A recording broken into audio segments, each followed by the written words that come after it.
Il y a plus de 70% de la population qui vit dans la misère, dans la crasse, dans l'ignorance. Il n'y a rien de plus dur au monde que l'ignorance. Moi, s'il y a un démon, je l'appellerai l'ignorance. Ces gens-là, plus de 70% de la population, ils ne peuvent pas manger, ils ne peuvent pas boire, ils ne peuvent pas dormir, ils n'ont pas d'éducation. À l'horizon, ils ne voient pas une lueur d'espoir.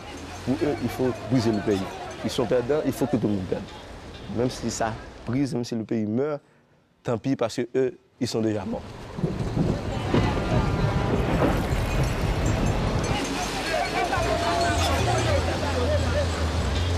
Il faut nous dépêcher. Chaque minute qui passe en Haïti, c'est comme 20 ans qui passent. Je suis poussée par la colère, je suis poussée par la rage, je suis poussée par... J'ai beaucoup d'agressivité, j'ai envie de voir que ça change et que ça change vite. Pas que ça prenne 10 ans, pas que ça prenne 15 ans, il faut que ça change tout de suite. Tout de suite. Je pourrais dire que le monde en général ressemble à un camp de concentration pour ceux qui vivent dans la misère. Et certes, il y a, comme dans les camps de concentration qu'il y avait en Pologne, comme les ghettos de Varsovie, Treblinka, tout ça, il y avait des gendarmes, il y avait des soldats nazis.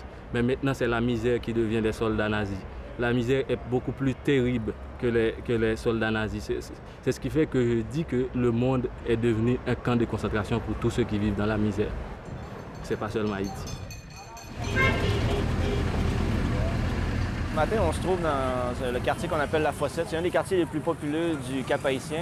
On est devant un conduit de collecte des eaux de pluie. Donc, normalement, ce conduit-là ne devrait pas être obstrué par les déchets et par le sable. Donc, la chose la plus flagrante qui saute aux yeux ce matin, c'est qu'effectivement, le conduit est empli de sable. C'est vraiment à ras-bord. On trouve toutes sortes de déchets hétéroclites, tubes de télé, bouteilles de plastique, écorces de bois. De l'eau stagnante qui est vecteur aussi de maladies, principalement pour le paludisme. Et pendant les bonnes orages ou les bonnes averses qu'il y a pendant la saison des pluies, on constate que le conduit ne suffit pas à évacuer les eaux. De l'autre côté de la rue, ça devient une rivière. Donc, il y a à peu près 10 à 15 cm d'eau qui traverse l'autre côté. Vous voyez, c'est plein de boue. C'est une des causes principales à laquelle la cité est confrontée, c'est-à-dire la poussière et l'ensablement de la ville. Il y a une partie de la conduite qui est souterraine. Comme l'eau n'est pas retenue en haut dans les montagnes, donc ça déborde, ça passe par-dessus. Ici, ça devient une rivière. On voit que ça a été lavé complètement avec le sens du courant.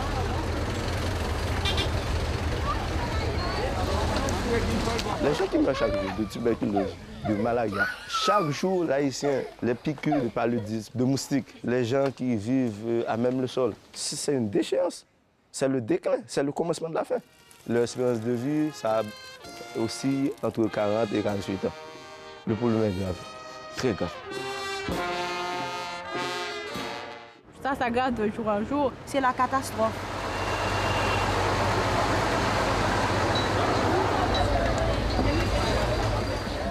Les paysans qui étaient indépendants maintenant viennent en ville rechercher du travail, des marchands ambulants et des petits artisans qui occupent les trottoirs, des ateliers improvisés sur toute la rue. Donc la circulation était possible.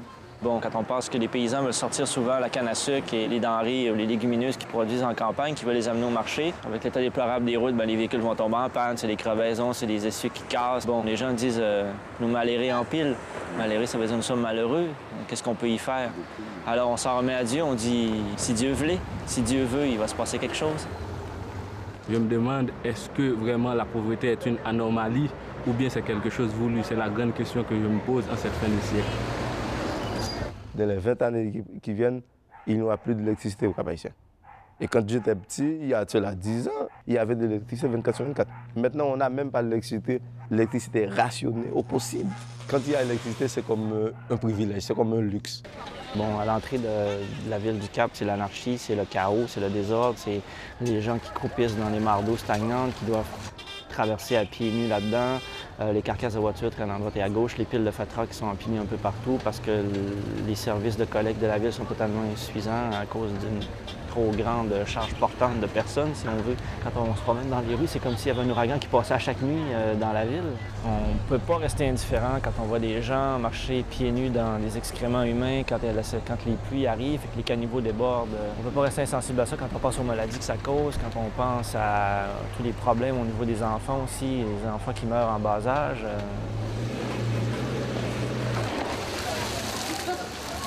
Et l'eau, comment faire pour l'eau? Comment faire pour la toilette? Comment faire pour les déchets de cuisine? on les jette à travers la rue. Il y en a qui n'ont pas de toilette. On a peur de dire ça. Et si on cache un problème, le problème ne sera jamais résolu. Il y en a des gens qui jettent des excréments à travers la rue, dans des sachets. Le soleil vient, ça sèche, et vous respirez les excréments. Mais ce n'est pas normal de vivre comme ça non plus, de vivre dans l'étude, de vivre dans la saleté, sans eau, sans téléphone, c'est pas normal. Vous le savez plus que moi, le problème que nous avons. Les Américains, les Canadiens, les Français, tous nous ont exploités. Mais la misère est mauvaise conseillère. Mais le type, il ne travaille pas, il ne peut pas donner à manger à ses enfants. Comment voulez-vous qu'ils ne soient pas violents? La violence, finalement, c'est une réponse, j'oserais même dire normale, à la situation qui se développe. En Haïti, il y a des gens qui vivent dans des orgies de luxe, des villas qui sont vraiment belles. Je vous dis, les 2% qui sont perchés là, sur de la hauteur, ils sont riches. De l'autre côté du Morne, ici, on a une plage privée qui appartient à la compagnie Royal Caribbean Cruise. Et les lundis et mardis, il y a des paquebots qui débarquent, l'Empress of the Seas, Sovereign of the Seas, qui viennent ici débarquer des touristes, 1200, 1500 touristes. On est venu en Haïti, mon Dieu que c'est beau. Effectivement, c'est beau, sauf qu'on leur montre le beau côté, on ne les amène pas ici.